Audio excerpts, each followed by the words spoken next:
welcome to the Caithness Area Committee today on Monday the 11th of November. As members will be well aware, today is Armistice Day, and it is my intention at 10:55 to pause proceedings and observe a 2-minute silence in order to mark the day. The meeting will not be adjourned, and it is my intention to mark this moment of respect in public proceedings on behalf of our Caithness constituents. After the 2-minute silence, we'll then return to the substantive items on our agenda. Are members all okay with that? Yes. See nodding heads. Excellent. Thank you very much. Okay, we will first of all go to, actually I'll just outline that the meeting is being recorded and will be available on the Highland Council's YouTube channel thereafter. As always, if you could please raise your digital hand using the Microsoft Teams functionality at the top of your computer, it would be greatly appreciated. The only exception to that would be a point of order, which you're able to raise at any time. We do have members or non-members on the call who will be providing reports, and as always, if you can keep your contributions as concise as possible, and really do stress that we can try and keep to the nature of the reports at hand as opposed to going off at any sort of tangent, that would be greatly appreciated, members. First of all, we'll move to apologies for absence, if we have any noted for today. Is that an apology from Councillor Gunn? Thank you very much. I believe that means that everybody else is present, and we'll then move on to declarations of interest or transparency statement. Members, I'll go and look at the digital room if there are any members with any declarations of interest or transparency statements to make. Not seeing. Don't think I'm seeing any hands up. There's two for me. The first of which is just a transparency statement in relation to agenda item number 9, which is our ward discretionary awards for noting. A business that I co-own and that is listed on my members' declaration of interest is a member of the Caithness Chamber of Commerce, which was the recipient of a ward discretionary application for the Caithness Transport Forum. The second one is in relation to the additional item on the agenda, which is in your supplementary agenda, which I believe is item number, just need to check, folks, number 10, which is the appointments to the Dounreay Stakeholder Group. I have a financial interest as the chair of the Dounreay Stakeholder Group, and at that moment in time for that agenda, I'll be passing on to Councillor McEwen in order to take any nominations and acceptance of the role on behalf of the local authority. Any other declarations of interest or transparency statements, members? If not, we will then move on to the minutes of our Caithness Area Committee that was held on the 12th of August. These have been approved by the full Highland Council on the 19th of September and effectively are here for noting. Is there any, I suppose, any disagreement with anything that's listed on our minutes, members? Councillor Rosie. Good morning, Stuart. No disagreement, a wee bit of disappointment. I'm sure you'll be aware there is a note related to a point that I raised at the last meeting in regard to council leases. Now that was it was a particular focus. I've voiced the opinion on several occasions in regard to local campsite leases. So look, my frustration is the pace of time that we're taking here. I would have hoped, and I think it'd be quite reasonable to expect some movement on today's papers. Look, the scale of the opportunity here, I think we've only got to look at Wick campsite.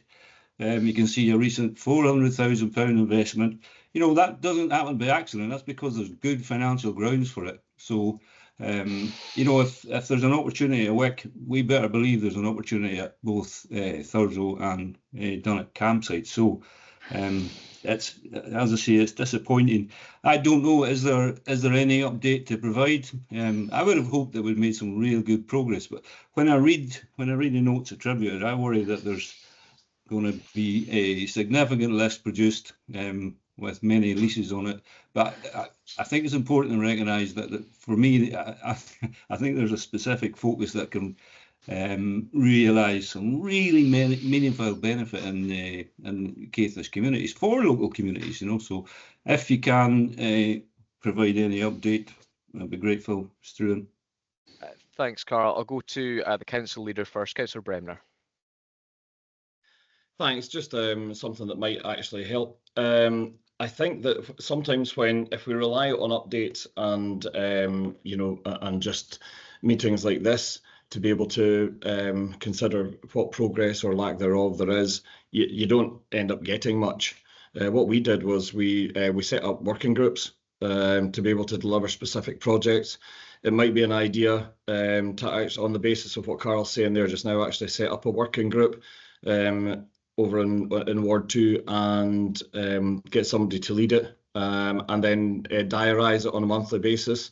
Get the right folk that should be around the table. We did that for I know that the Wick Development Trust were doing that for their campsite toilets, but we also did it for the Whitechapel Road toilets. We've also got them delivered as well. So, and I would suggest as well, if you do that, keep it going. Don't think that when you've got it over the line that you can then just let the group go, because we've actually got another one today about the Whitechapel Road toilets, only because you need to keep an eye on it, make sure that it's all working, it's been delivered, it is still functioning and what have you. So I would suggest that maybe if you set up a working group based on what Carl's saying there just now, you might actually be able to monitor progress out with these meetings, and then you'd just be reporting back on the work of that working group. Thanks. Thank you very much, Raymond. I think going back to your earlier point, Carl, I'm certainly not privy to any update today. I know the request has gone in, and there is an expectation that we will get a list of the active commercial leases. I do concur with you. I think it has taken a little bit too long, and we're now in a period where, you know, after the summer, and I think a lot of activity that's going on, I think it would be something that would be good, not just to get, but also to put to a ward business meeting and be able to actually tear over it. And I think Councillor Bremner's point around about a working group is probably well made. I think on the west side of the county, we're acutely aware that when commercial leases have arisen, and I'm conscious I'm not going to talk about any particular item or any particular lease here, because I don't think it would necessarily be appropriate unless it was presented in a paper.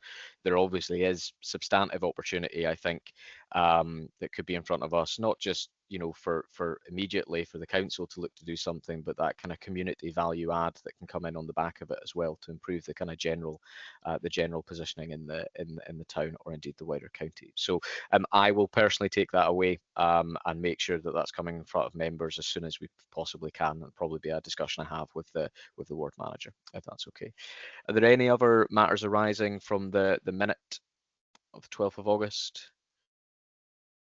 If not, members, we will note that, and we will move on to agenda item number 4, which is our area performance report from Police Scotland. Absolutely delighted for the first time at Caithness Area Committee to introduce Kay McRae, who is now the inspector for the Caithness area.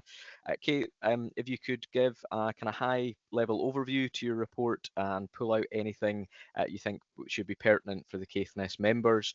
I will caveat that by saying I'm very aware, members, that we have had some pretty substantive police activity in our local area over the last number of weeks. This report does not correspond to that time, that date. We're often scrutinising police performance a number of months in arrears, and I'm also conscious that members should be very careful not to say anything in a public domain that makes it harder for the police to do their job. So without further ado, Kay, looking forward to your first report to Caithness Area Committee. Yeah, good morning. Thank you for that. Yeah, as we said, it's the first time I've been at this committee, and it's really good to meet everybody. Hopefully not long before I can meet you all in person. I've met some of you, but look forward to meeting and speak with you all. So just as mentioned this morning, I'll be delivering the performance report on behalf of our North Highland Area Commander, Chief Inspector Callum Smith. I'll go through the report that I have here, and I trust you all have a copy previously shared. And if there's any questions, please feel free to ask. I'll certainly do my best to answer them, or take anything forward that I can report directly back to you. So to introduce the report, as what's maybe been mentioned before, the data is for North Highland. So Police Scotland define that area is basically from the Keswick Bridge north, Caithness, Sutherland, Dingwall and Wester Ross. So I'm very aware the data that's been presented is like a North Highland figure, and I know that the area commander and us as part of the command team are looking at ways that we can make this information more local, you know, as such, and certainly for avenues such as this would be through the community councils. And again, I acknowledge that some areas of this business has not been as consistent as others, for, you know, police attendance or police information. So that's an action that's certainly been taken forward to see and how we can improve that. And certainly for Caithness, I'm very aware that, you know, there is, or certainly has been, good comment feedback in relation to our officers in respect to the community council engagement, and we hope that will continue to improve in all aspects of policing. So certainly strive to provide a good, if not better, service. So a point of note to raise for this report, again, as will have been raised before, is that some of this information is that looking at the impact of 5-year figures. We're moving away from the COVID period, but it still has an impact and be reflective on some of the figures. So worth bearing in mind that has an effect on the figures, but we're thankfully moving steadily away from that. So turn to the report. Page 2, as you'll see, is the initial introduction from our area commander for your information, and I'll leave you to digest that one as such. Page 3, that is our local police priorities, policing priorities that have been identified in consultation with yourselves, police, members of the public and other partners. And so they're identified and summarised in this section. Caithness priorities, they're still consistent with that priorities we find on a policing basis for all areas detailed below, and that the most affect the members of the public in the Caithness area. So going through, we have road safety and road crime, antisocial behaviour, violence and disorder, acquisitive crime, protecting vulnerable people, serious and organised crime, and terrorism and public order. So I'll just go through them in detail that you can see them on this report. So as you can see, each page has an intention and an objective summary detailed above the heading there. I'm not going to go into that individually, but basically you can see that the intention will always seek to reduce the effect of the crime in the community, and the objective will be how do we go about that? What do we do? What can we do? Working with our partners to achieve that. So road safety and road crime. The tables there, we can see the fatalities for the year detailed. 2 for the North Highland area. As you can see, it's slightly up for the 5-year average, very slightly, and more in line with the 3-year average. Any fatality, injury, serious injury is clearly a tragic incident, and work is always ongoing to see how we can improve that, particularly with our specialist departments such as our road policing. Drink and drug driving offences, as you can see, there is an increase in this. It's certainly up from the 5-year average and up from 2023-2024. You can see we also have a higher detection rate than Inverness and South Highland area commands. It would be worth to note, particularly in the drug driving, that we've changed the way we detect these offences. Previously, we've depended on impairment field tests, whereas now thankfully technology's moved on, and we now have a drug wipe saliva test that officers can do at the roadside, and obviously you can significantly see how that's notably likely had an increase in those detections. So, and again, you know, hopefully evidencing the good work detection rate of our officers and road policing officers, but there's always, again, in every area of policing, there'll always be room for improvement. Speeding again reflects a priority for the people in Caithness. I am very aware of that.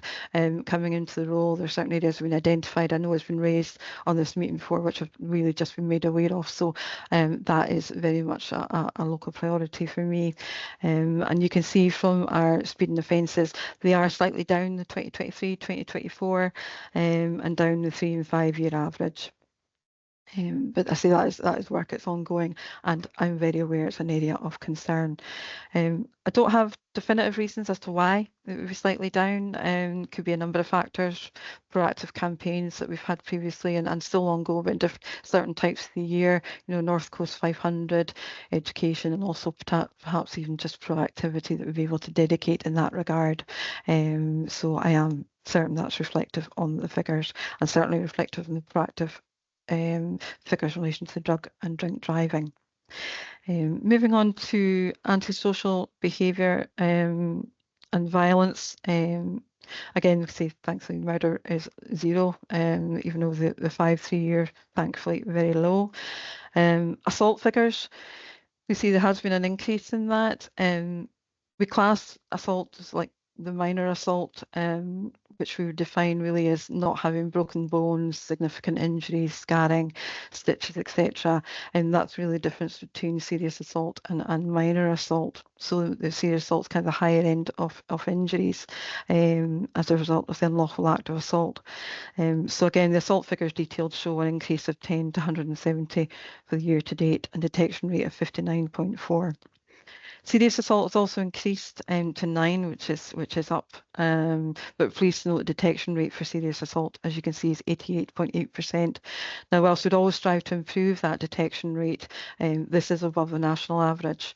And as I say, in everything we do, there's always room for improvement in all aspects of what everyone does. But in the national figures for anything, 70% is generally considered good in policing, but as I say, there's always room for improvement, but we do have a good high detection rate in this area. Drugs, again, a decrease at 82 for possession offences in relation to both year to date and 5 and 3 year figures. I'm very aware it's a local priority and concern in relation to misuse of drugs offences.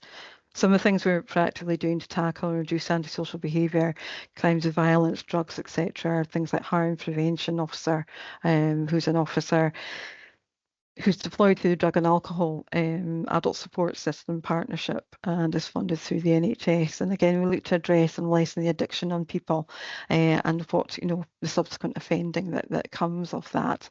And also linking in, as you can see further down the report, the No Knives, Better Lives. Again, you've also been made aware this is previously, but just highlights a Scottish Government-backed programme that looks to educate in the educational setting with schools across Scotland. Moving on to acquisitive crime. So this affects all our communities and the detection rate, particularly for fraud, you'll see is low at 18.8%. So this is related to the type of fraud perhaps that we're now experiencing and also those affected and targeted. These crimes can often be online. We find that the victims are in fact, probably a higher percentage of the victims are in our communities, but the offenders will be based overseas, for example. The fraud elements such as banking scams, parcel type fraud, there's a lot of work ongoing to raise awareness of this type of fraud. And often people are targeted who are less familiar maybe of being online and perhaps a bit more vulnerable persons, isolation perhaps a factor, and they're often victims of this crime type. Housebreakings, detection rate for this can vary and can be challenging. This year, as you can see, we are at 9, -4 from year to date. As I say, when I say you can find this quite challenging, we can sometimes find that travelling criminals can come to the area and can undertake a number of crimes, and by the time they've been reported to us and they've left the area. So we're working with our preventions and interventions team as well, highlighting, providing guidance and information to help prevent what we can, but also that's an ongoing area of business and can sometimes be perhaps slower in relation to detection rate because just due to the nature of the crime, for scenes of crime, we have to wait for perhaps forensics, these things coming back. So that can sometimes be a slow burner in relation to detections.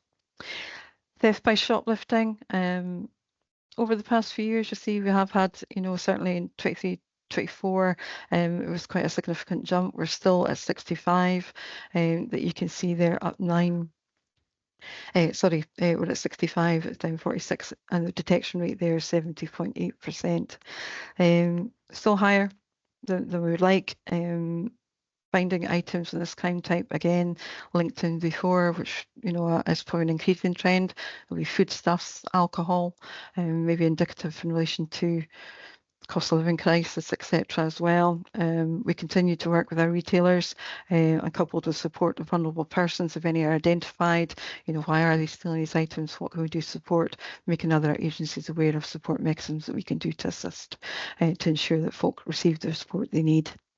Theft of motor vehicle, decrease in relation to that. Like, no contact as such over the previous ones, but detection rate, I'm pleased to say, is 100%. Maybe again indicative of some of the crimes that we've seen for that can perhaps be family members, or sometimes even civil matters which have rolled on to actual is theft and crime. In relation to that, again, protecting vulnerable people. Domestic crime, this is a day-to-day business, unfortunately, you know, and a more regular feature in our day-to-day policing, and you can see that we have the increase in relation to that crime. Detection rate, again, we're showing at 55.5%. We'll go down to hate crime. I did anticipate an increase in the hate crime figures, more so because we've changed the way that we record our hate crime, or in relation to legislation that changed in April, where categories are the characteristics are now taken into account in this new legislation. So I would anticipate, and as can be seen by figures, that will continue to rise. We do again have an overall in relation to this to make sure that persons are receiving the right support, and anything we can do in linking in with other agencies to see what support we can for folk in relation to that as well. Missing persons, again, something as Highland area we do day in, day out. And the categories can be read there from the report, as you can see. We're aware, you can see obviously the care experienced young people. We are at 20. We are aware, you know, children are at and often are at risk of exploitation. So that is an area of business that we are very focused on and what we can do. We have dedicated officers in a care home environment, building good relationships, seeing what we can do, having to use the word interview, but we do speak with the children who go missing. You know, what is the cause? Where have they been? What can we do? Is there anything that we need to know? Anything we can do to assist? So that's again an umbrella coverall factor in relation to the missing persons as well. That's ongoing. Turn to serious and organised crime. So drug supply offences is detailed in that report. There's sort of two areas of business, if you like, in relation to that, and we do have obviously the locality side of that crime, but we also have county lines, which is becoming prevalent.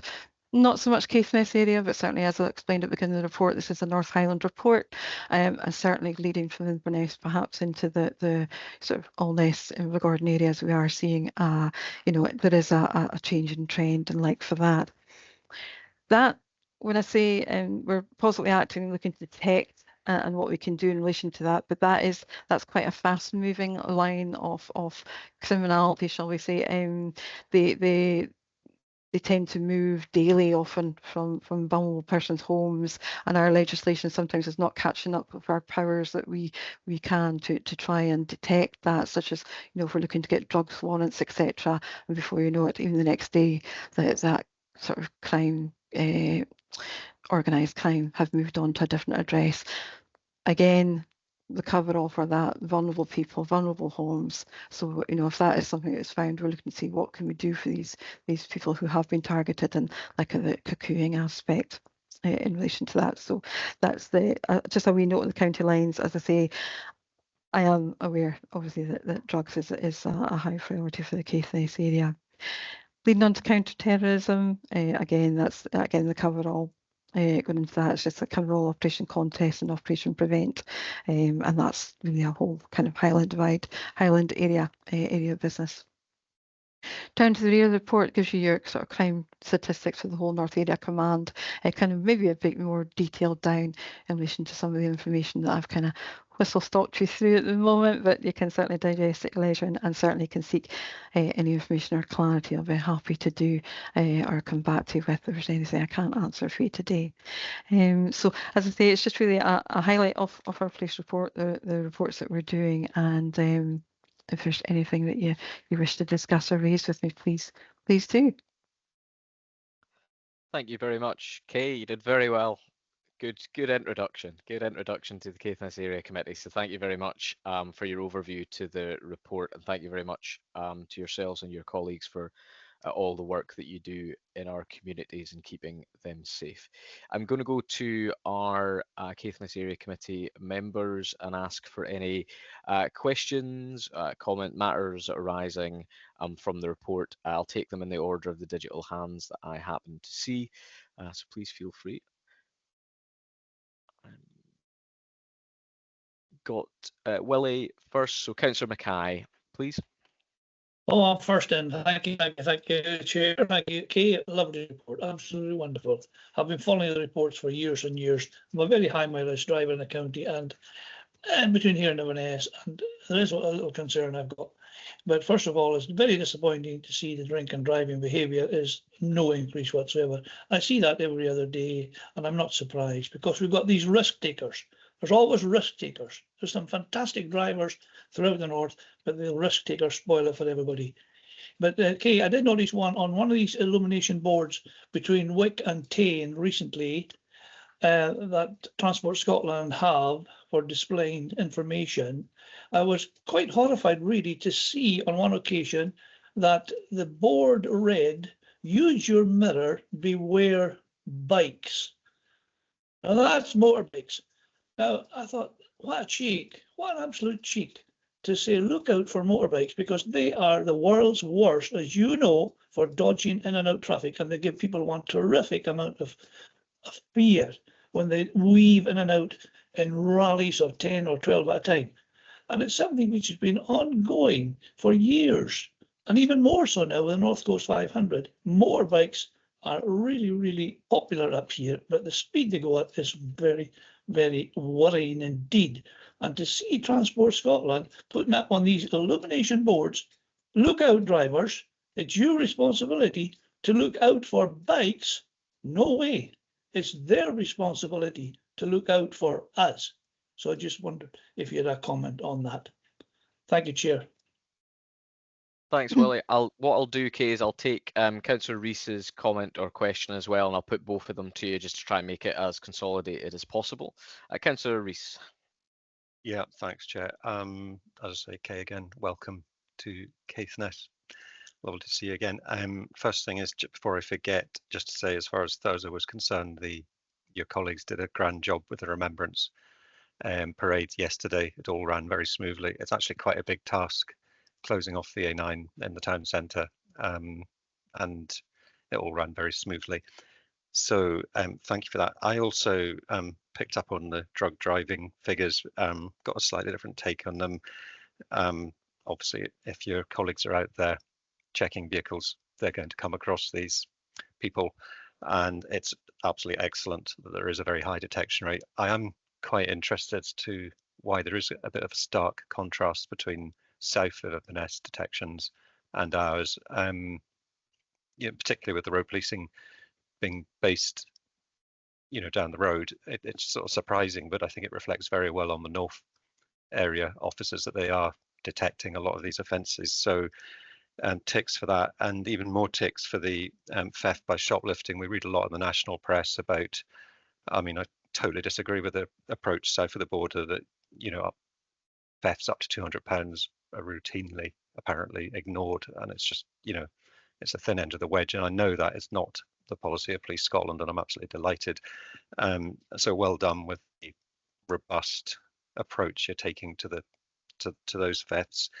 Thirdly, and slightly light-heartedly, but not altogether, I'm really puzzled by, in the Group 6 category of crimes, I do not understand it why there is nobody being arrested for being drunk and incapable in Caithness. I mean, you've only just arrived here, so I can't believe you had that much effect yet. But it's remarkable that there are no arrests for what in the trade is known as D&I. I am genuinely puzzled. I actually wonder if the police are now adopting a slightly more kindly approach, taking these people, if they exist, taking them home rather than into the cells at Wick Police Station. But I'd be interested in a comment on that.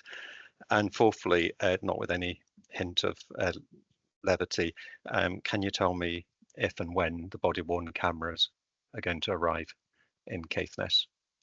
Thank you, and all the best as well. Thanks. Thanks, Councillor Rees. Quite a few questions for you there, Kate. I'm conscious Prof McEwen also wants to come in, but I'll let you take both the contributions from Councillor Mackay and Councillor Rees.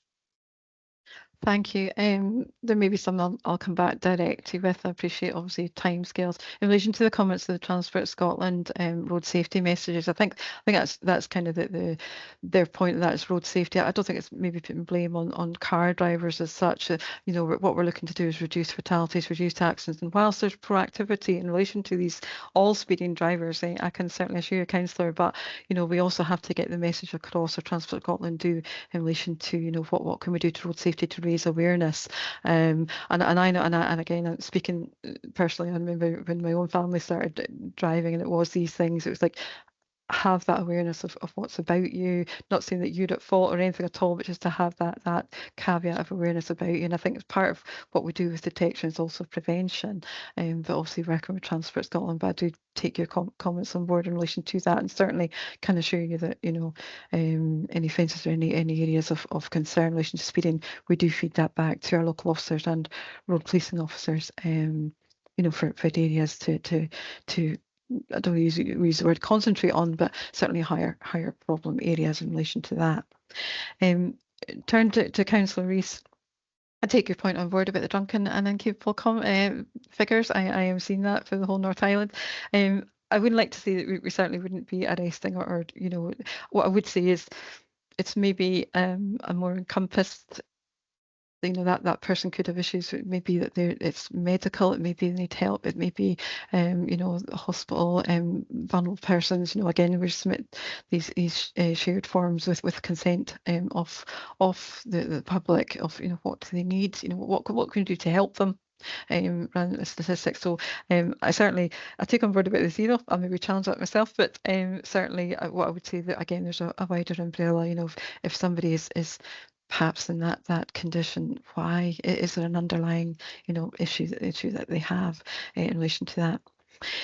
The figures of the drug driving, I do take that as a positive that we do have the higher numbers in the other area commands. Whilst I don't like to sort of compare them and us, but, you know, I do take that as a positive. I know our officers are out there proactively looking to do it. I know that they're you know, and we're seeing the benefits of this, because these are all drivers on the road, you know, are impaired.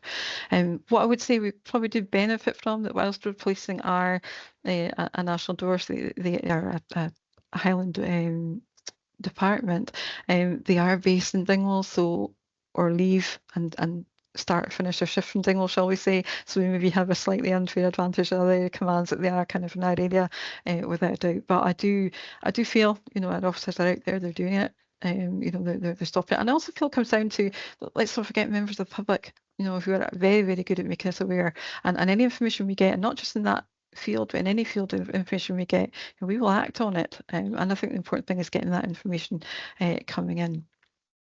Body worn cameras, yeah, that is something that there's the national team are setting up with that. I don't have a date on that. It's certainly something that I am certainly very keen to have, because you'll see some of the figures in relation to obviously our assault figures, but even dissecting that down to police assaults, emergency services assaults, etc., which is a worryingly increase, and that's what all emergency services are also working with. But so I don't have that, but I will look to get that information and bring that back to the table for you, sir. Thank you to that. And is there anything else I missed? I was frantically writing down. Thank you. Thank you. Very, very comprehensive. Kay, thank you very much. I'll go to Jan. Councillor McEwen, please. Thank you, and thank you, Kay, for your report. And I'd like to pass on my thanks to your officers for the Wick side as well, the Remembrance Service, which was very well supervised, and the roads closures and everything. It was really well and very well attended, as well as the Remembrance Service. I think I spoke to you before about, because Inspector Mezzo has said about the bikes coming, you know, the bikes coming. Is that still on the list? Because I haven't seen any officers out on the bike. And also about the speeding. I know there's unmarked police cars come up here because it goes on Facebook and everybody knows about them, and actually pictures of them as well. Does the police not go out with the guns anymore? I'm in particular thinking about the Hemprick Strait, because I stay up Newton Hill, and I mean, I can hear the cars and the bikes. You know, I'm just wondering if they ever go out with the guns anymore. Yeah, we do have the speed detection equipment, which officers are trained and utilised to use, and absolutely, and I think this is part of feeding in information if any problem there is, to make us aware of it, so that we can plan our productivity and to let us do that. I would add the caveat that perhaps, you know, perhaps the opportunity can sometimes be depleted of what we can in relation to that, because we might be dealing with other matters, other calls. Yeah. That's not detracting from that. It's just the nature of policing. But I would, and I would, you know, wholeheartedly ask, because if we don't know, we can't do anything about it. So yeah, please let us know, because we would look to undertake that. Bikes. And the bikes I'll need to come back to you on. I will speak to Inspector Mezels and we will get a chat about that. I haven't got any further information. I know that that is the plan for Highland, and I know that the training will be ongoing and being rolled out, so it will be coming, but I won't know the date of that, so I will give you that, Jan. Thanks, Councillor. Okay, thanks, Kay. Thank you and welcome. Thank you very much. Members, I don't see any other virtual hands around the Caithness Area Committee table, so I invite the committee to note the report that's been provided by Police Scotland, and give our thanks to Kay and her team for the ongoing work that they do in our community. Thank you very much, Kay, for attending. Look forward to seeing you at future Caithness Area Committees. Thank you. Look forward to meeting you all. Goodbye now. Bye. Thanks. Members, in a slight change to the published agenda, unfortunately, Rebecca Tanner is not able to be with us today for the Flow Country World Heritage Site presentation. I know that this is something that members came to us wanting, essentially to kind of see what the next steps are going to be. We're all conscious that having a World Heritage Site on our doorstep presents a colossal amount of opportunity for the far north, but also to make sure that we can understand what that opportunity looks like, and that we can go into our communities and effectively be able to give credible information and future plans. It's my intention to keep this on the Caithness Area Committee agenda, and effectively that invite will then pass on, hopefully when Councillor Ron Gunn is back in the chair next year. That notwithstanding, and after discussions with officers, I'm going to propose bringing forward agenda item number 7, and that is our Housing Management Performance Report. That's for two reasons, but one being that I believe Helen's actually double booked today, and that she's going to be going down to our colleagues, I think, down in Rossshire. So if members are happy, we'll move to agenda item number 7, and I think it's highly likely this will be the one that will be put on pause at 5 to 11, so that we can take the 2-minute silence. Members okay with that? Perfect. Excellent. Margaret, look forward to your report, and hopefully we don't keep you too long if you're spending time with our colleagues down the line. Fine. Good morning. Can you hear me? Okay. Yeah. Can hear you fine. Oh, great. Lovely. Thank you. Thanks, Raymond. Good morning. Members are invited or asked to note the information provided on the Housing Performance Report for the period 1st of April 2024 to the end of September 2024. Now, we've got a new report for you this morning. There's been some significant changes made to the report and the format. Historically, the housing management teams and building maintenance teams have produced a shared report for all the area committees. But there's been a decision taken to split those reports. So that means that the housing management team will report to you on their performance for Q2 and Q4 committees. And the building maintenance team will report to you Q1 and Q3. So I think that will allow a much more detailed scrutiny of performance. And I think you'll enjoy the format of the new report. We've also tried to capture additional information based on common inquiries that we've received from members at area committees. So,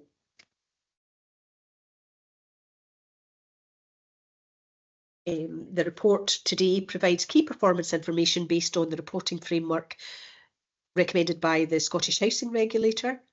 And you should also note that the Scottish Social Housing Charter guidance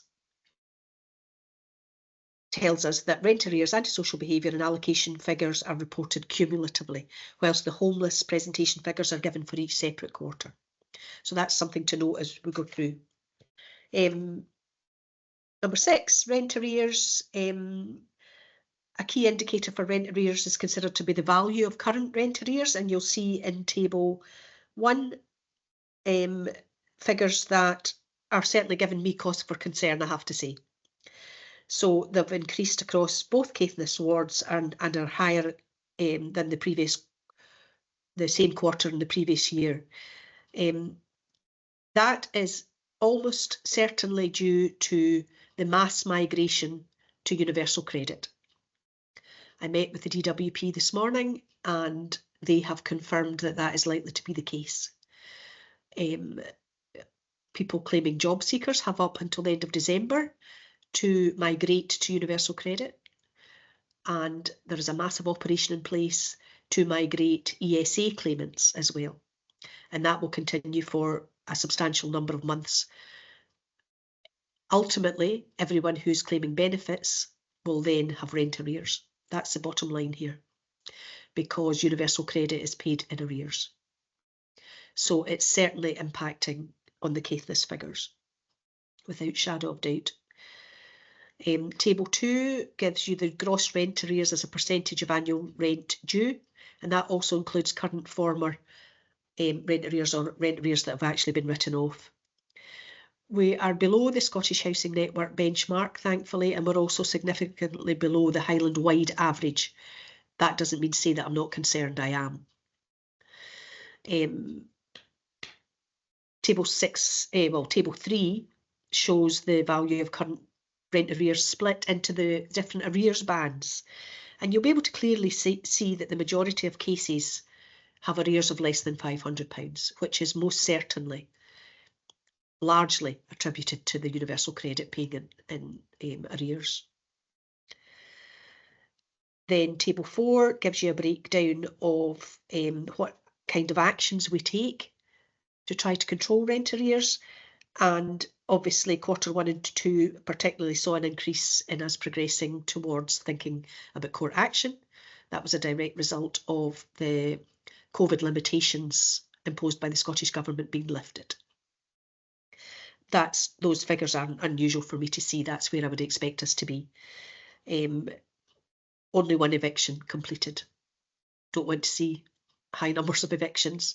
The local team continue to support tenants to the very best of their ability to avoid that. But we will go to court if we need to go to court. Antisocial behaviour. These figures are a bit more difficult to understand, maybe. We'll be observing a 2-minute silence at 11 AM to mark Remembrance Day. This will be marked by the Dounreay system. Thank you. I'll keep going for a wee while yet. We're only at 10:49. Yep. So antisocial behaviour.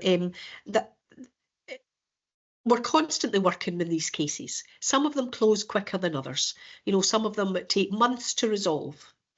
There also might be an element of under-reporting on the actual system there. But rest assured that a key focus for the local team are antisocial behaviour. out, I have to say, but some of them are complex and some of them will not be closed quickly, just by the nature of the disagreements, really. Homelessness, a bit of a spike in Q2, so I took a look at them in detail, and if you set that against the increase in universal credit claims and people being forced to migrate to universal credit, which brings additional financial pressures, a great deal of that spike was attributed to relationship breakdowns and subsequent homeless presentations. So it paints quite a clear picture in some ways. Table 7, time spent in temporary accommodation, that is a Highland-wide figure. And the reduction in the length of time spent in temporary accommodation has been achieved by a strong focus on delivering permanent outcomes for homeless households across Highland. The Caithness team currently have 13 open homeless presentations, and you'll see that predominantly those are single presentations, people requiring a 1-bed. And then we move on to allocations. Table 9 provides a breakdown of all the lets carried out, split between homelessness applicants, non-homeless applicants and transfer applicants. And I'm sure you'll find the detail of that table interesting. That today is the report for Caithness members. Happy to take your questions.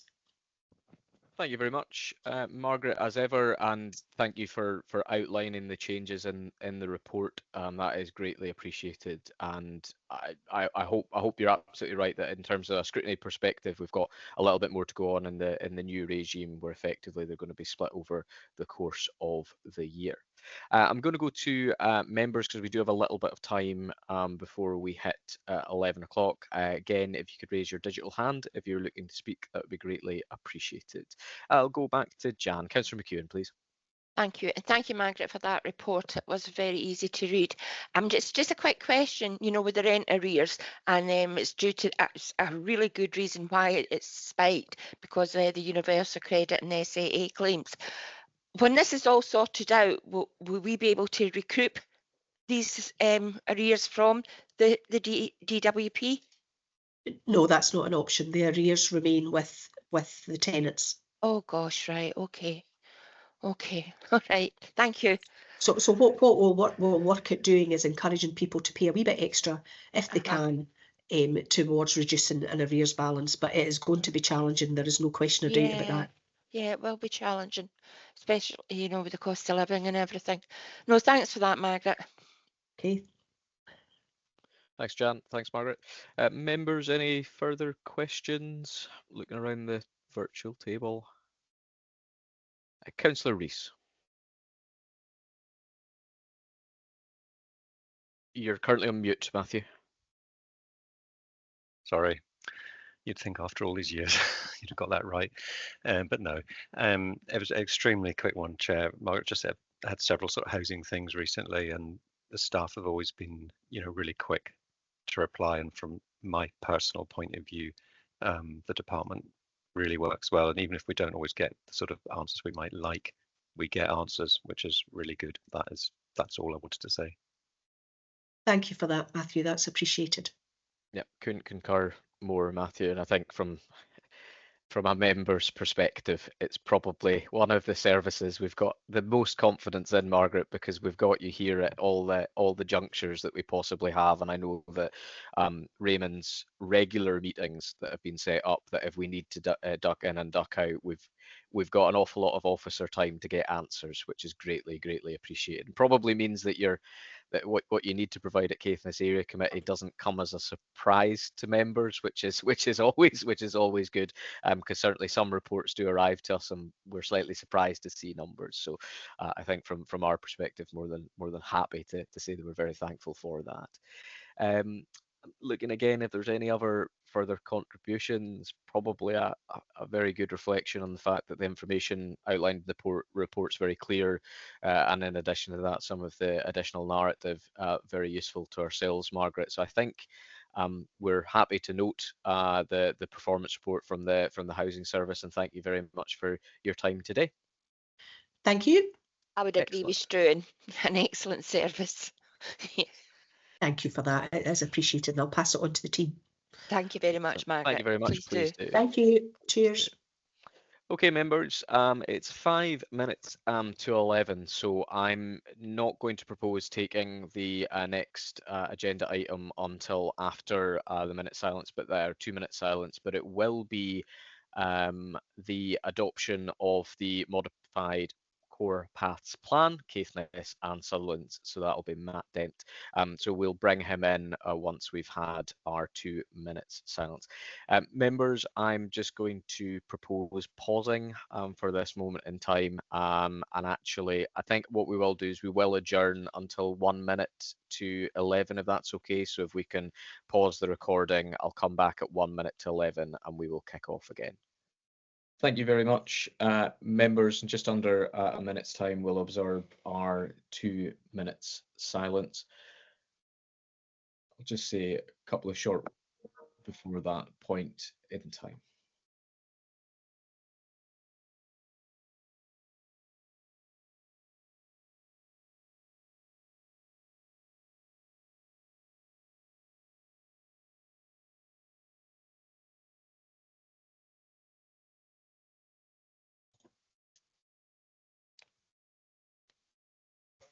They shall grow not old, as we that are left grow old. Age shall not weary them, nor the years condemn. At the going down of the sun, and in the morning, we will remember them.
Ever-loving God, we remember those whom you have gathered from the storm of war into the peace of your presence.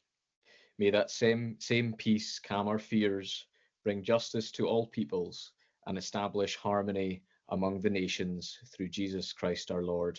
Amen. Amen. Thank you very much, members. I return to item number 6 on your published agenda and pass over to Matt Dent, and that will be for the adoption of the modified Core Paths Plan for Caithness and Sutherland. Matt. Hello, good morning, members. Hope you can hear me okay. So the report today is summarises the review of the Highland Council Core Paths Plan in Caithness, and also just to let you know that the review and amendment took place with Sutherland as well. We had a consultations on the amended plan in December 2017. We had a modified plan review in April to May 2019, and then we had the reporter did a report to Scottish Government in June 2020. Obviously, you're aware then that's sat for quite some time, since 2020, through various members of Scottish Government. But in just this year, we were, 2nd of September, the Highland Council's directed which paths to adopt or not adopt by Scottish ministers. So the recommendation today is to adopt the core paths that were consulted upon and not objected to in the 2017 consultation. It's also to adopt the core paths as consulted upon on the modified plan in April 2019, to take note of the adopted plans that we need to change by the Scottish ministers, and also reference the Altnabreck and candidate level crossing at Forcinane, Altnabreck to Forcinane, and remove the level crossing from that. I'll go briefly over the implications and the impacts. So essentially, the Highland Council's core path plan is a published plan. So we have a plan of routes online and on PDF maps, and we use this using our existing access staff resource, which is myself in the north, and we have a senior officer, Phil Waite, in HQ. So to implement this, essentially the main thing will be signposting, and any maintenance and upgrade of the core paths is discretionary. We have a legal duty to produce a core paths plan, and that is to give the purpose of giving the public reasonable access throughout their area. So the first core path plan was published in September 2011. So this is the first main review in Highland, and we don't have to review the core path plan, but we have to do so if we're required by Scottish ministers. And there's an also expectation that the Highland Council reviews its path to ensure that it provides a reasonable network throughout the area. There's no real risk to the Highland Council in adopting the paths, because we just adopt the plan. We're not accepting any liability. And obviously, unfortunately, we do know, of recently, we do have an issue with some core paths being close to cliffs in Highland. So there is some health and safety risk, but the Highland Council is not directly involved in those.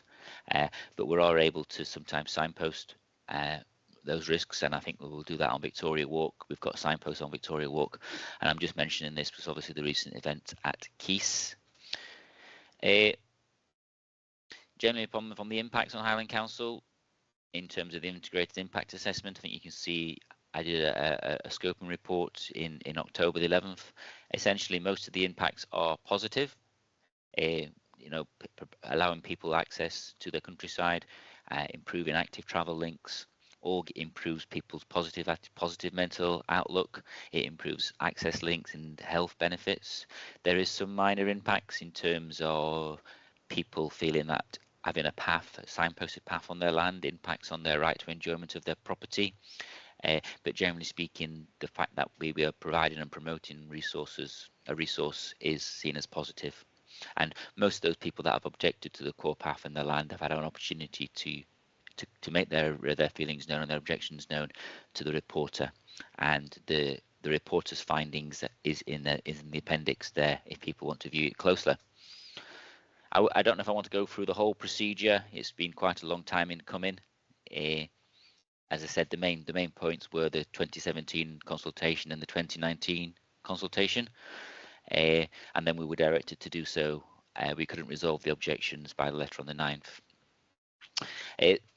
The only change to the Scottish Government letter of the 9th of September is the level crossing at Altnabreck, and the Highland Council, along with other bodies, is separately liaising with Transport Scotland and Scottish Government, and regarding level crossings generally, because it doesn't just affect Caithness, it affects a level crossing in Sutherland at Dounreay, and also maybe people aware there's a level crossing that was closed and locked by Highland Network Rail at Dalwhinnie.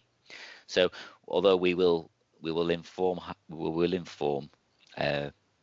Scottish Government and Network Rail of our adoption, and we do intend to write to them. So this may be subject to change in the future, but essentially we've made a decision to adopt the core path from Altnabreck to Forcinane, but not the level crossing, and that's what's been implied by senior civil servants that we're allowed to do. For the next steps, following the adoption of the Highland Council today, should you choose to do so, we will update the mapping online. So I will do that probably at the end of the week, and that changes to some extent how people can view them online differently, and also it changes the constraint layer on our database for development control for if people want to do Highland, planning applications, and also people can download them as well. And as I said, the last thing, there's the next steps to Highland Council has the power to signpost core paths where the paths and tracks are already not really signed, and I will look to start doing that in 2025 on an ongoing rolling basis. It won't be hundreds of signs at once. It'll be taking an area like Dunnet, like Halkirk, like Thurso, and seeing which signs are missing. And we're not going to signpost every path if it's already well used. So, for example, we wouldn't signpost the Riverside Walk at the promenade in Thurso simply because it's a core path. People already know it's a public space. So I'll put that over to you, Stu, if you're happy with the report, and also if there's any questions I can answer them separately as well. Okay, I think that's it from me.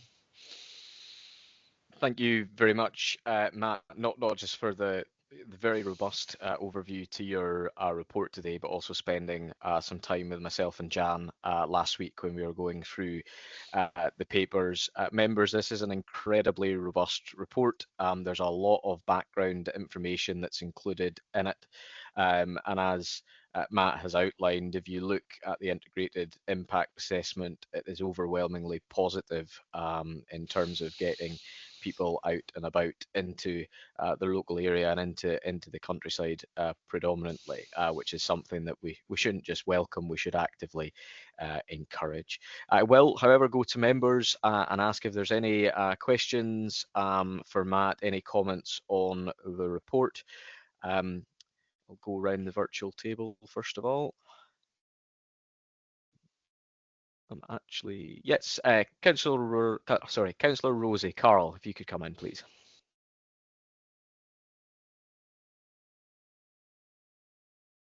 You are likewise on your muted, Carl.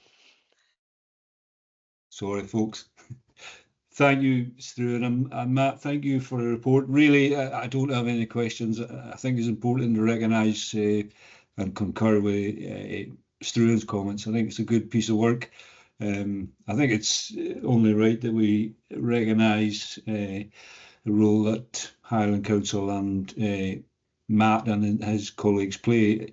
I think it's encouraging to see how outdoor access is improving. We're aware of projects in our own county, and I think there's a really good relationship being continued and developed in regard to working with partners. So I think there's some really exciting opportunities too. So more than happy to support the recommendations. Thank you. Thanks, Carl. Jan, Councillor McEwen. Thank you, and thank you, Matt, for spending the time with us last week, especially on the Altona Break one where I had a few questions, which you answered very, very well, and I'm happy to support this. And it's a very good report, and well, should be beneficial to all our constituents in Caithness and Sutherland. Thank you. Councillor Mackay, Willie. Thanks, Chair. Matt, good to see you again. Hi, Willie. Matt, the only real path that sticks out for me is possibly the most talked about one, John O'Groats. So as a question, how much is the cost of erosion affecting that path? And obviously it's going to continue to do so. So are they venturing inland people, or is this encroaching on other land, or is the whole thing been resolved, in other words, or is it a bit of a nightmare getting this sorted out? The John O'Groats to Ness of Duncansby path is a path of two halves, as it were. So the half that's going, what we promoted through the caravan site, is to some extent slightly lay. It can sit on the plan, but essentially the John O'Groats Development Trust have funded the new coastal path, as you're aware, and they have got resources from their car parking funds to keep and maintaining it, Willie. I think what they've discovered is, obviously they've done quite a lot of work with a local contractor.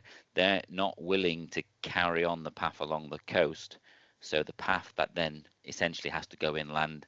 And I understand there's just one landowner that's unhappy with the path going inland from the shore, and that's just immediately east of the caravan club site.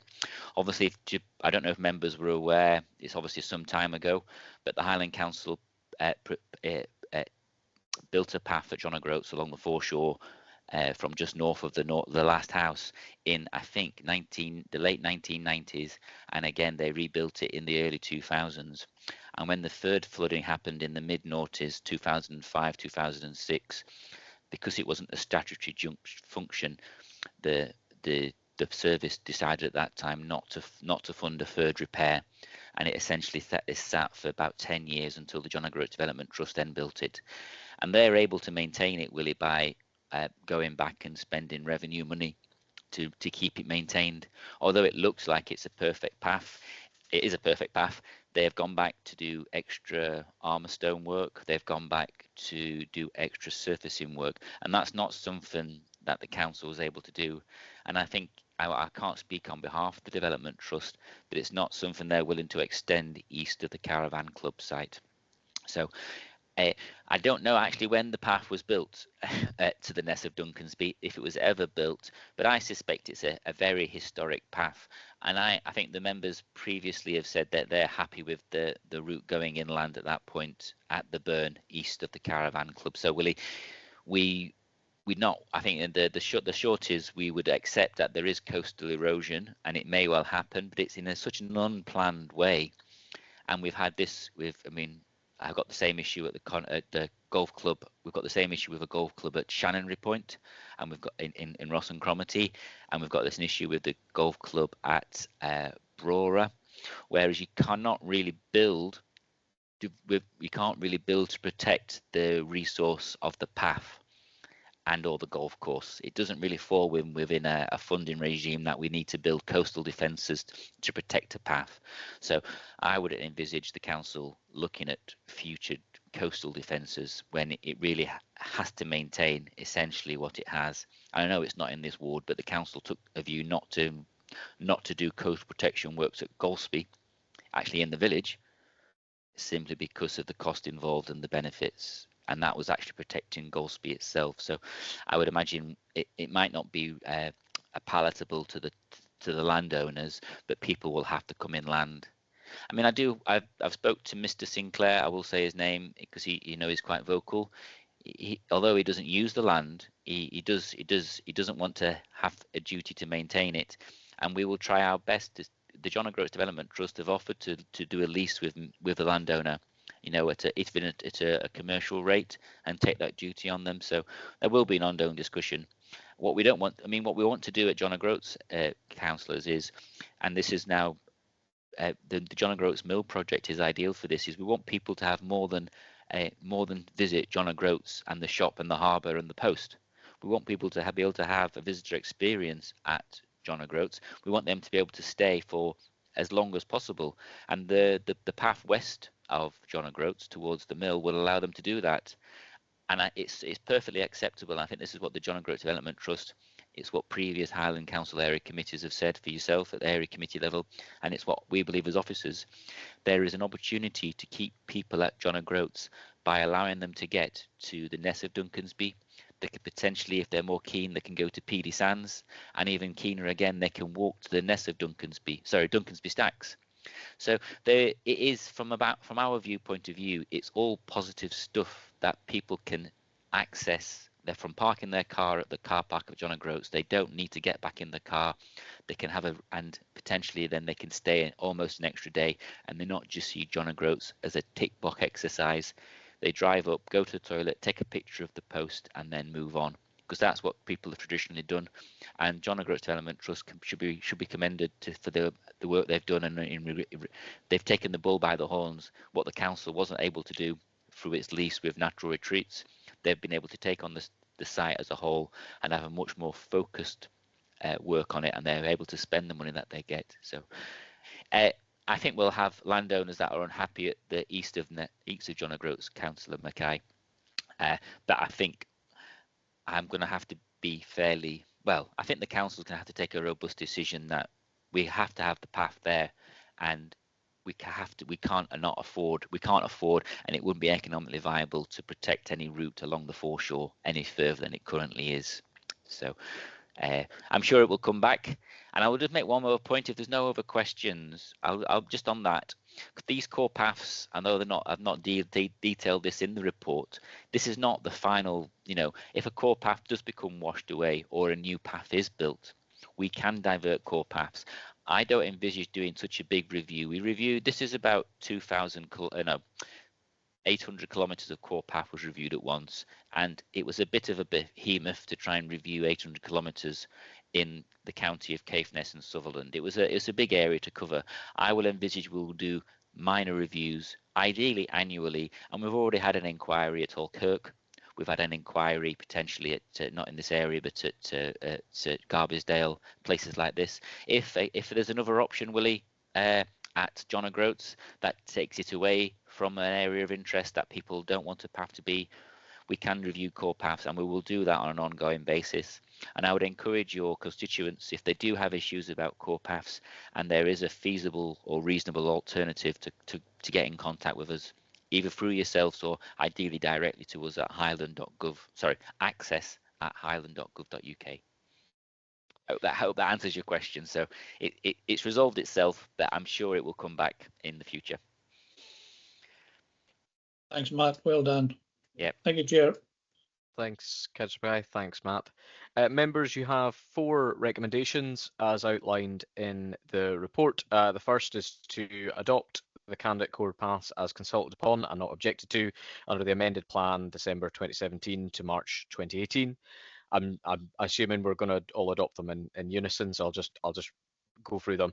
Adopt the candidate core paths as consulted upon under the modified amended plan April 2019 to May 2019, to adopt the candidate core paths into the plan as directed by Scottish ministers on the letter dated 2nd September 2024, and adopt the Altnabrecht to Forsanane candidate core path, which is CA01.05C, with the exception of the level crossing at Altnabrecht. Are we happy to adopt all of those, members? Excellent. Thank you very much, Matt. Really appreciate your time. Much. Enjoy the rest of your meeting, and hope to see you all soon. Excellent. Thank you very much. We then move on, members, to back to agenda items, hopefully in order for the rest of the meeting. We're going to go to agenda item number 8, and that is the Wick Common Good Fund. This is your Q2 monitoring report, and I'll pass on to Helen Ross. Helen, if you can provide an overview to this report. Yeah, thank you, Councillor Mackey. Thank you, members. It is just a straightforward Q2 monitoring report. Members will see that basically we're expecting everything at the year end to be as set out in the budget. The rents will be invoiced, and so we're expecting that to come in. And so far, in terms of expenditure, you'll see there's been relatively little property costs, but obviously with a way to go in the rest of the year. So I don't have anything really to pick out of the report. The one thing that probably is worth bringing to members' attention is that I know you'll be aware that we had to go to Sheriff Court to request for permission to grant the ribbon leases in relation to Riverside Park for the oversale, which hopefully will provide income, and that case was called on the 1st of November, and that was granted. So that's a positive note. But that's the only thing I really wanted to pick up on, but happy to take any questions on the report. Thank you very much, Helen. As kind of precedent goes, I'm going to go to my colleagues in Wick and East Caithness first. More than happy to bring in members from the other side of the county, but it's only fair that the local members get the first stab at it. I'll first of all go to the province. I'll go to Councillor McEwen. Thank you, and thank you, Helen, for this report, which is well laid out. I was just wondering, did we ever get revenue from the ribbon lease from the SSEN, the first lot that we sort of was on the go last year? I would have to check and follow that up, to be honest. It's obviously not showing as income for the current one, but I'll follow that up and come back to members. Perhaps at a business meeting. I'll probably do that through Phil, if that's all right. Yeah, maybe Raymond knows. I know there's one coming up, but I just wondered if we, and maybe got revenue from that one. Thank you, Helen. Maybe Raymond knows. Thanks, Jan. Council Leader, Councillor Brenner. Don't think it's from SSE, or is it RWE? But Helen can check out on that. I think that has actually it's been agreed as to whether the when the common good will actually see a transfer of funds. And as Jan has mentioned to there just now, we are aware of another inquiry, and I think that there might be another one at the back of that, which leads me to raise the fact that we have mentioned it to the local community council, where previously in this one, at the previous meeting, we spoke about how the local community council could set up a small working group that could feed into this. We let them know about that, and that'll be up to themselves to see how they want to format that. And then once it feeds in, it will feed in to the discussions that members would then be having. I would like to know, in terms of strategy for the Wick Common Good, we didn't have a Wick Common Good. We now do. We have common good land. We have common good assets. We have the ability to be able to make them work. Helen, I've already mentioned this to you and to Liam and to Phil about how we sweat the assets, about how we're going to get some sort of indication in terms of strategy, because what actually happens with the money once it comes into the Wick Common Good Fund, other than at this moment in time, as I understand it, the Highland Council will keeps on talking about the fact that we have to understand that the Wick Common Good has liabilities, but these liabilities are also the Wick Common Good is also an opportunity. I think that we need to have some sort of strategic approach in terms of what we're going to do with the monies coming in, because I don't think that they're going to be unsubstantial if these ribbon leases go ahead. I don't want it to be the case either that now, because the Highland Council was paying for the liabilities of the Common Good Fund, if you want to call it that, if you want to refer to it that way. And now that it doesn't have to, because the Common Good has its own income, or will have its own income streams, all the Highland Council might actually do is just sit back and say, well, we don't need to pay for that now, because all the money that's coming into the Highland, the Common Good will actually pay for that. I'm not so sure that that's a fair way to look at the creation of a common good, is to see that the council now washes its hands of its responsibilities. I think there needs to be some sort of discussion, and we certainly need some sort of strategy, because if we don't have any strategy, then who's to say where that money is going to go beyond that the council may have to use in terms of the liabilities that I'm talking about there just now. I'm not sure that any such strategy has been created either for the Wick Common Good or for the Thurso Common Good. So I think that we need to have a discussion about that, and the sooner the better. I also think that it would be good to have diarised discussions about the Wick Common Good, and to understand how we're going to take that forward out with this meeting, so that the local community council can feed into that, and then we have a fluid process that is backing up because the only time we're actually referring to this common good is through the is at this meeting. So it would be good to see what we can maybe if we could have a look at all of those points. That would be great. Thanks, Helen. Thank you, Councillor Bremner. I don't know, Helen, if you want to come back to anything that's just been said before I bring in Councillor Jarvie. We're happy to pick up. I mean, I think there are the two elements. One is David Haas has been leading an officer group looking at the treatment of common goods overall, so that there is a kind of common understanding. But within that, and the common goods are just so hugely different that obviously it won't look the same. But the idea is that the same approach is taken about common goods meeting their own costs where they're able to do so. But we've also got the situation with the newer ones like Wick and also with Thurso, where obviously it's a bit of a learning process, and I think that I very much agree with what Councillor Bremner, the points he's highlighting. And I think that meeting, we had an officer meeting with some of the members early October, and obviously we talked then about how to involve discussions with the community councils, learning from what's been happening in some of the other areas. So I think that we need to be conscious and aware of the kind of strategic approach taken across common goods, but there's plenty of work to be getting on with in terms of understanding and involving communities, because community councils are obviously always very interested in their common goods for reasons that we understand. So we can actually start that work locally and get on with that. And Phil's obviously had a period of leave, as you know, but he's back, so he'll be getting his feet under the table and taking some of those forward. And I think probably more regular meetings as we had early October, just looking at how we're getting on and how we make that regular engagement so that we're getting the ideas in and being as positive as we can, because there is a lot to be positive about. And I do think, yeah, these oversales, obviously that's a source of income that doesn't actually come with expenditure, which is always a bonus too. I think I've covered the points, but happy to. Thanks, Helen. Councillor Brandon wants to come back. Anything else, Councillor Brebner? No, happy with that. Cheers. Perfect. Thank you very much. Councillor Jarvie. I agree entirely with what Raymond just said there in terms of actually getting some things in the diary to make this a bit more of a discussion.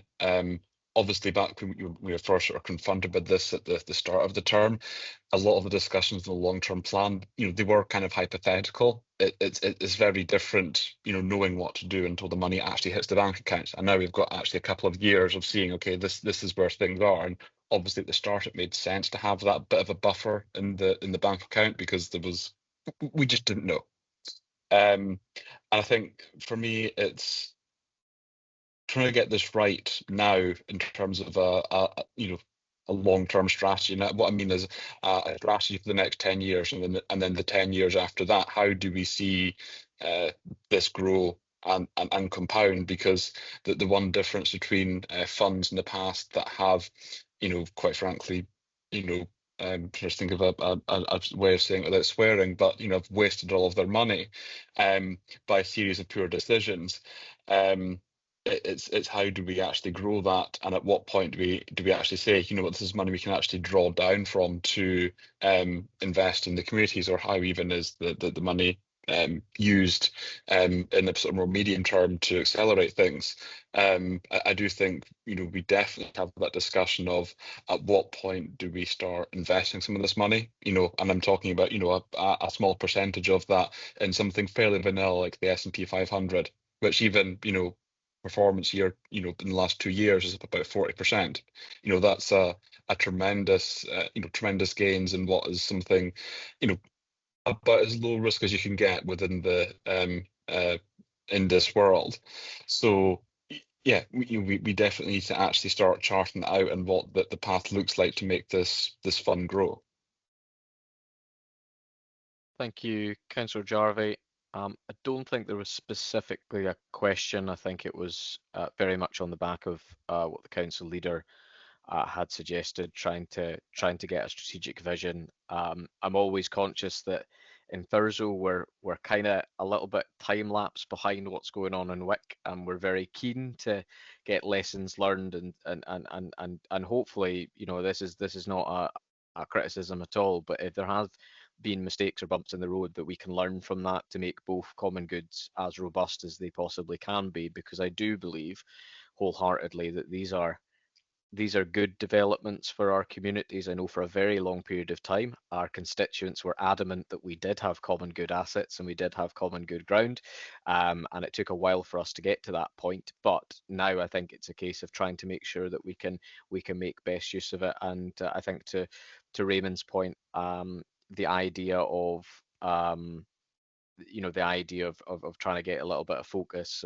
and trying to look at the strategy behind it, I think is very well meant. So thank you very much, Helen. I think it's just for noting for today in terms of the report. So members, are we happy to note the Wick Common Good Q2 monitoring report?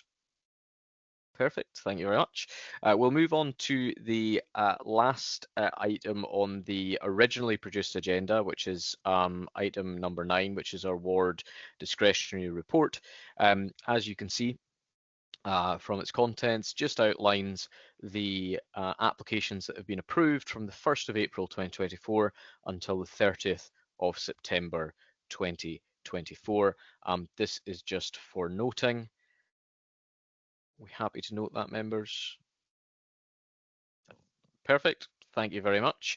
I'll then move on to Councillor McEwen, because we're going to move on to the only item on the supplementary agenda, and that is the appointment of one member to the Dounreay Stakeholder Group, which I will then take a step back. So thank you. Jan. Thank you, Struan, and thank you for chairing this meeting today. You do an excellent job, and thank you for all the members. This is due to a statutory requirement. The place at the DSG membership place has become vacant. We're looking for volunteers to go on the stakeholders group. Have we got any volunteers to go on the stakeholders group? Raymond? I'm not volunteering, but I'm going to nominate Carl if he's not already on it. Who are the members that are already on the DSG?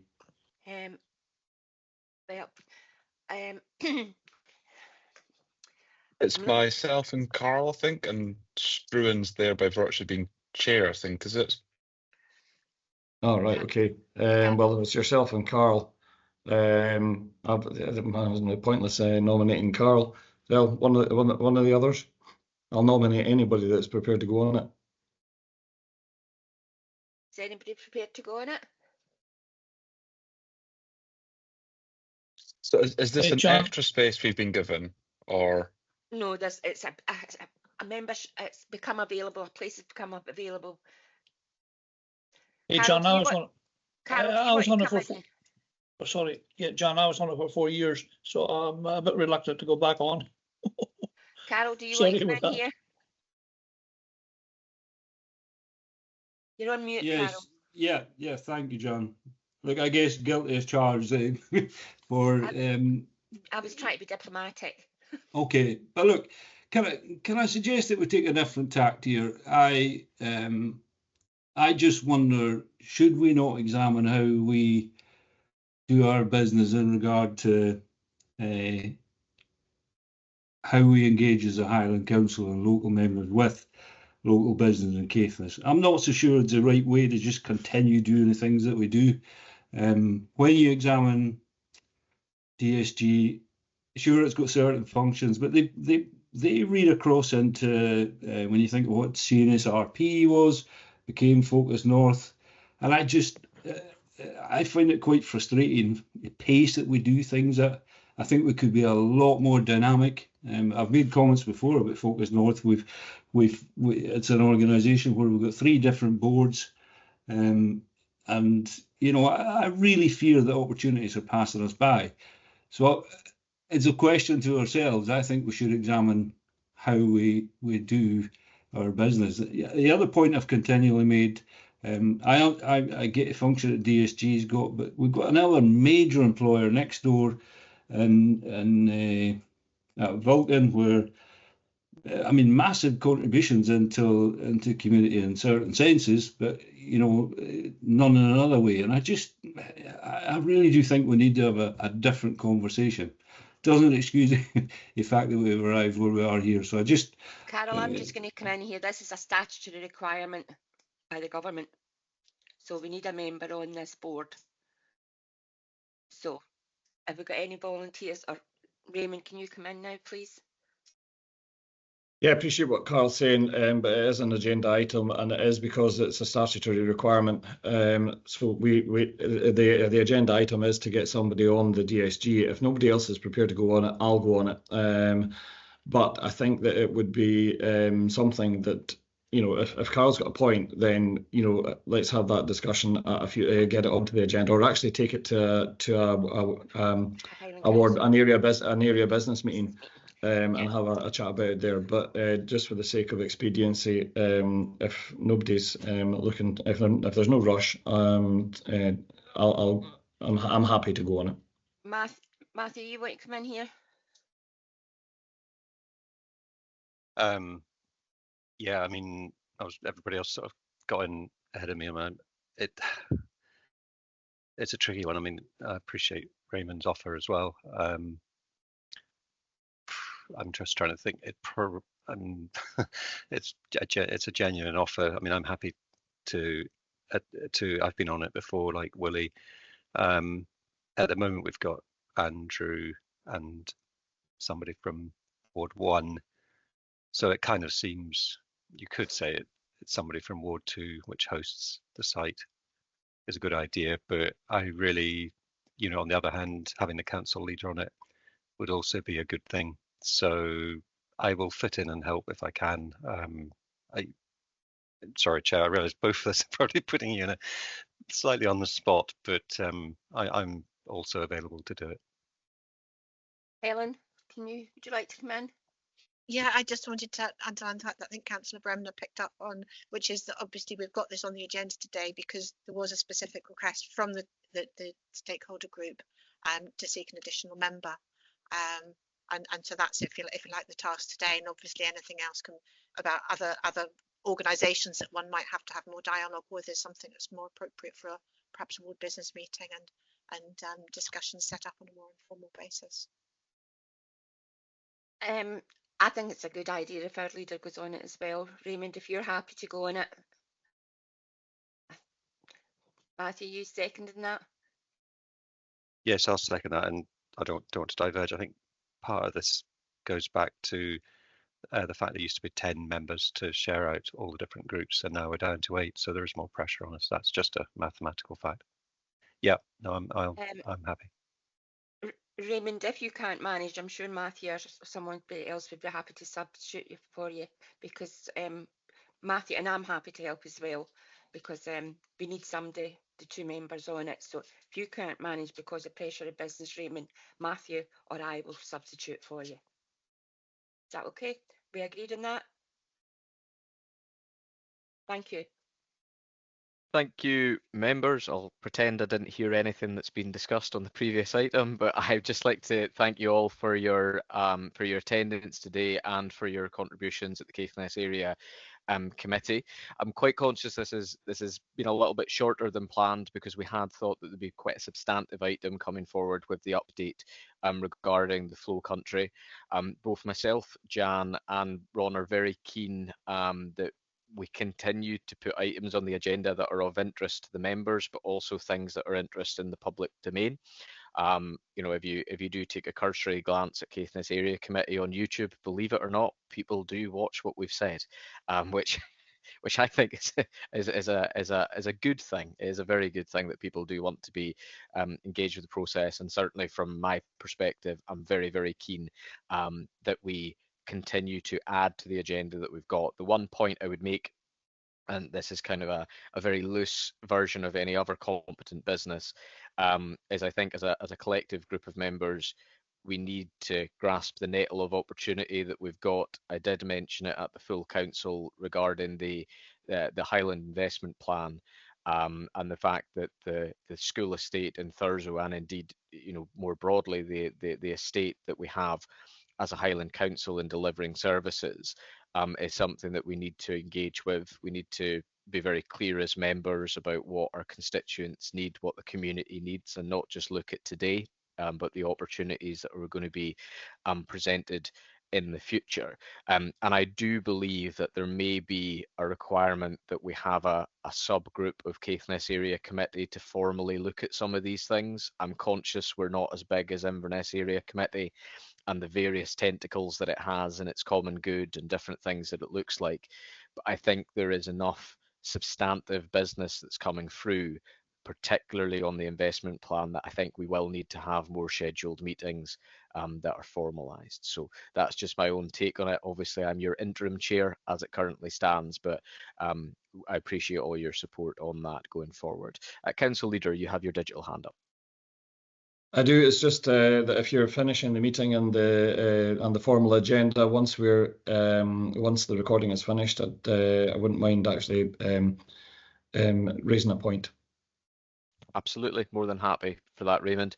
Members, I make that 42 minutes past 11, and I draw the Caithness Area Committee to a close. Thank you very much for your time. And is the recording stopped?